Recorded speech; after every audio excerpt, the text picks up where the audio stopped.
नमस्कार दोस्तों, stock market studies में फिर से एक बार आपको बहुत-बहुत स्वागत है। तो आज यहाँ पे मैं डिस्कशन करूँगा कुछ इम्पोर्टेंस कंपनीज़ के बारे में, कुछ इम्पोर्टेंस इन्फॉर्मेशन के बारे में। तो चलो देख लेते हैं कौन-सा कंपनी की इन्फॉर्मेशन आया हुआ है और साथ ही साथ आप अभी तक अपने टेलीग्राम को जॉइन नहीं किया, चैनल को सब्सक्राइब नहीं किया, तो ज़रूर कर लीजिएगा कंटिन्यूअसली इस तरीके से इन्फॉर्मेशन पाने के लिए। तो सबसे पहले मैं जिस कंपनी के बारे में बात करूँगा उसका नाम है Mahindra and Mahindra finance services company. तो देखिए महिंद्रा ग्रुप के ही एक फाइनेंस ग्रुप है, फाइनेंस कंपनी है जिसका है Mahindra and Mahindra finance company. इस कंपनी के अगर मैं 6 मंथ की डेटा दिखा दूँ तो 33% का रिटर्न दे चुके हैं और 1 साल में कंपनी सॉरी 1 मंथ में 8% और 1 साल में कंपनी 42% का रिटर्न दिया। इसका मतलब कंपनी में वोलेटिलिटी बहुत ज़्यादा है, फिर भी कंपनी धीरे-धीरे करके अपसाइड मूवमेंट में ट्रेड कर रहा है। कंपनी कोई छोटा-मोटा कंपनी नहीं है, अराउंड 32,000 करोड़ के आसपास मार्केट कैप बोल सकते हैं। तो कंपनी एक फाइनेंस इंडस्ट्रीज के ऊपर है, एक एनबीएफसी के ऊपर देखने को मिलेगा, मतलब नॉन बैंकिंग फाइनेंशियल कंपनी से। तो कंपनी का मैक्सिमम चार्ट पर ओपन कर दूं तो आपको 800% का रिटर्न यहाँ पे कंपनी के ऊपर आपको देखने को मिला है। तो इस कंपनी के बारे में मैं डिटेल्स आपको बात करूँ, डिटेल्स आपको डेटा दिखा दूँ, तो कुछ पॉइंट ऑफ व्यू से मैं आपको डेटा आपको यहाँ पे बता दूँ। तो कुछ पिछले दिनों में कंपनी का रिजल्ट आया था और वो भी Q4 का। तो कंपनी इस Q4 के रिजल्ट में शानदार परफॉर्मेंस किया, अराउंड 14% का जंप दिखाया और वो भी ईयर ऑफ ईयर। मतलब देखिए 2 तरीके से चीज़ देखा जाता है, एक quarter of quarter and year of year. इस दोनों चीज़ में आपको यही डेटा देखने को मिला। क्वार्टर ऑफ क्वार्टर में आप देखेंगे तो कितना प्रॉफिट हुआ, कितने लॉस हुआ, आपको क्वार्टर्स में नज़रिया देखने को मिलेगा। ज़्यादा से ज़्यादातर कंपनी के ऊपर वाई ऑफ वाई पिछले ईयर में कितना था, इस ईयर में कितना हुआ और कितना परफॉर्मेंस ग्रोथ अच्छा खासा हुआ। 684 करोड़ के आसपास कंपनी ने प्रॉफिट दिखाया। ऑब्वियसली ये कंपनी के लिए एक खास परफॉर्मेंस है। अगर मैं क्वार्टरली डिटेल्स रिजल्ट आपको दिखा दूं तो यहाँ पे इनकम में ग्रोथ हुआ है, सॉरी इनकम में ग्रोथ हुआ है, उसके साथ इंटरेस्ट भी कम कंपनी पे किया है और एक्सपेंस भी कंपनी पे किया। सब कुछ पे करने के बाद कंपनी के हाथ में आया प्रॉफिट। तो ऑब्वियसली 629 करोड़ का प्रॉफिट था, पिछले क्वार्टर में 664 करोड़ का प्रॉफिट था और इस बार कंपनी प्रॉफिट को मेंटेन किया 675 करोड़ के आसपास। तो ओवरऑल बात करूं कंपनी का प्रॉफिट मार्जिन सॉरी प्रॉफिट आप अच्छा खासा तो देखने को मिला, मगर एक पॉइंट ऑफ व्यू से दिखा दूं तो कंपनी का जो मार्जिन है, फाइनेंशियल जो मार्जिन है वो घट चुके हैं। देखिए फाइनेंशियल मार्जिन 31% के आसपास पहुंच चुके थे और वही मार्जिन अभी 26% हो चुके हैं। इसका मतलब पिछले क्वार्टर को भी बीट नहीं कर पाया, पिछले साल को भी बीट नहीं कर पाया। इसीलिए आज के दिन स्टॉक के ऊपर एक प्रेशर देखने को मिला है। तो फिर भी इस कंपनी के ऊपर आप अगर लॉन्ग विजन के लेकर चलते हैं तो जरूर इस कंपनी के ऊपर आपको कुछ पॉजिटिविटी देखने को मिल सकता है। वैल्यूएशन के हिसाब से कंपनी सस्ते में है, कर्जा भी उतना ज़्यादा नहीं है जितना फाइनेंशियल इंडस्ट्रीज के ऊपर होना चाहिए था। कंपनी का देखिए मार्केट कैप भी कोई छोटा-मोटा नहीं है, उसके साथ कंपनी के एंटरप्राइजेस वैल्यू दिखा दूँ तो 1,09,000 करोड़ के आसपास है। इसका मतलब कंपनी खुद की कंपनी के ऊपर निवेश तो करके रखे ही है, साथ ही साथ दूसरी कंपनी के ऊपर भी निवेश करके रखे हैं। तो कंपनी जो फाइनेंस के ऊपर काम करते हैं, वो ज़्यादा से ज़्यादातर फाइनेंस कंपनी के ऊपर utility vehicles, tractors, cars, commercial vehicles, यहाँ पे देख सकते हैं कंस्ट्रक्शन इक्विपमेंट, इस तरीके से कंपनी के ऊपर फाइनेंस कंपनी देते हैं। साथ ही साथ नया फाइनेंस स्टार्ट भी कंपनी कर चुके हैं जिसका नाम है एसएमई फाइनेंस। तो मैं इस कंपनी के ऊपर ज़रूर मैं आपको कहूँगा इस कंपनी के ऊपर फोकस रखना।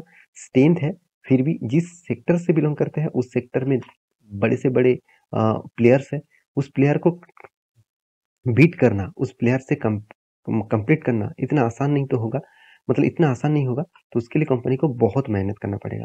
तो रही बात कंपनी का बैलेंस शीट का, सॉरी प्रॉफिट एंड लॉस का, तो मैं एक चीज़ आपको बता दूँ, तो कंपनी आपको अच्छा खासा रिटर्न दिया 3 साल, 1 साल में। और कंपनी बीच में 5 साल में नेगेटिव रिटर्न दिया, मगर कंपनी का सेल्स ग्रोथ, प्रॉफिट ग्रोथ यही बता रहा है कि कंपनी में स्ट्रेंथ है फ्यूचर में आगे जाने के लिए। और मैं कंपनी का बैलेंस शीट के बारे में बात करूँ, तो कंपनी का जो कर्जा है, कंपनी की जो रिजर्व है, उसके हिसाब से कर्ज बहुत कम है, मतलब रिजर्व बहुत कम है। आप कहेंगे सर कर्जा तो बहुत ज़्यादा है। देखिए एक फाइनेंस कंपनी है, इसको कर्जा लेना ही पड़ेगा। इसको मेन काम है पैसा लेना, उसके बाद दूसरों को लोन बाँटना। तो उस हिसाब से कंपनी काम करते हैं। और आपको एक यहाँ पे देखना है कि कंपनी जो लोन लिया है वो किस तरीके से लोन है, वो देखिए लॉन्ग टर्म के लिए। देखिए हमेशा फाइनेंस कंपनी लॉन्ग टर्म के लिए लोन लेते हैं। अगर कोई फाइनेंस कंपनी शॉर्ट टर्म के लिए लोन लिया है तो उसमें कुछ गड़बड़ी ज़रूर देखने को मिलेगा। तो ऑब्वियसली अच्छी बात है इस कंपनी के लिए। तो इन्वेस्टर के बारे में बात करूँ तो प्रोमोटर के पास देखिए 52% होल्डिंग है, उसके बाद एफआईएस, डीएस सबके पास होल्डिंग देखने को मिलेगा। तो इस कंपनी के चार्ट पैटर्न के बारे में बात करूँ तो एक ट्रेड में आपको यहाँ पे दिया हुआ हूँ, जो ट्रेड में खुद लेके रखा।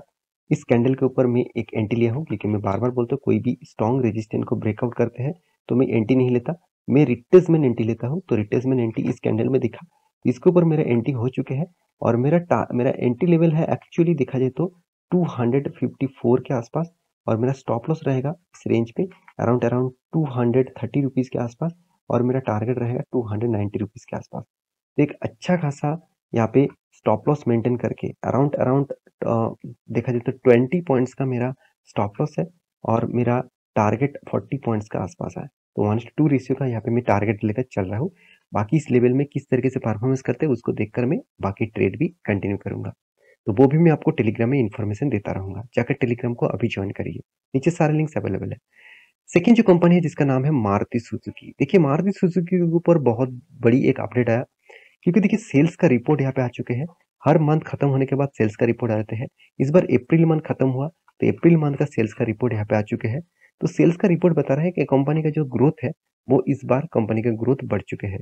टाटा मोटर्स ने सेल्स तो नेगेटिव दिखा दिया, वो मैं आपको पिछले वीडियो में अपडेट दिया था। यहाँ पे देख सकते हैं मिनी और कॉम्पैक्ट जितने सारे सेगमेंट है उनमें से कौन सा प्रोडक्ट आते हैं। ऑल्ट्रो आ जाते हैं, एस्प्रेसो आ जाते हैं, कॉम्पैक्ट में बेलिनो, सिलेरियो, डिजायर, साथ ही साथ इग्निस, स्विफ्ट।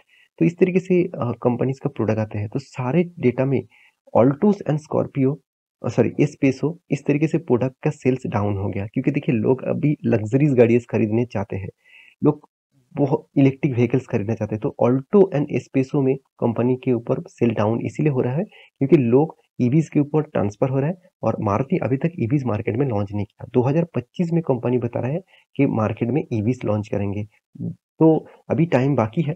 तो कंपनी बाकी जो गाड़ियां हैं उसमें से अच्छा खासा ग्रोथ किया, इसलिए कंपनी का अच्छा खासा ग्रोथ हुआ। साथ ही साथ और भी प्रोडक्ट सारे सारे के सारे चीज यहाँ पे अच्छा खासा देखने को मिला। हाँ, एक्सपोर्ट के सेल्स अभी भी डाउन है, क्योंकि एक्सपोर्ट के मामले में हर कंपनी अभी भी डाउन है, क्योंकि ग्लोबली मार्केट का हालत खराब है। यूएस जैसे बड़े कंट्रीज के भी हालत खराब है, यूके जैसे बड़े कंट्रीज के भी हालत खराब है।